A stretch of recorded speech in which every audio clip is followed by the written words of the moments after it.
জুমার দিনের প্রথম সুন্নত হচ্ছে জুমার দিনের ফজরের নামাজটা জামাতে পড়া। সবাই কয় খাইছে, হুজুরে ধরছে জায়গা মতো, আসল জায়গায়। জুমার নামাজের প্রথম সুন্নত হচ্ছে ফজরের নামাজটা কি পড়া? জামাতে। আফদালুস সালাওয়াত ইনদাল্লাহি সালাতুল ফাজরি ফি ইয়াউমিল জুমআতি ফি জামাআ। বিশ্বনবী বললেন জুমার নামাজের 15টা সুন্নত মুখস্থ রাখতে হবে। 1 নাম্বার সুন্নত ফজরের সালাত জামাতে পড়তে হবে। 2 নাম্বার সুন্নাহ হচ্ছে আসওয়াক, মেসওয়াক করা। মাতহারাতুন লিল ফাম মারদাতুন লির রাব। মেসওয়াক করলে দাঁত পরিষ্কার থাকে, আল্লাহ খুশি হয়ে যায়।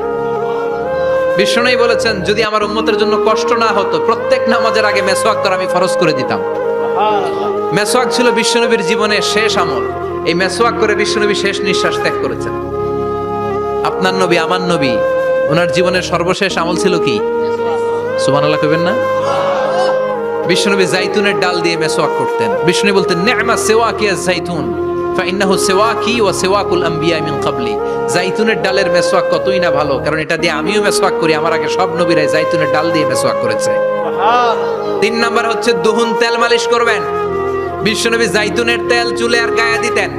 বিশ্বনবী বলতেন ওয়াদাহিনু ফাইন্না ফিত তাদহিনে বারাকাত। তেল খাও, তেল দাও, তেল মালিশ করো, তেলের ভেতরে আল্লাহ বরকত ঢুকাইয়া দিছে।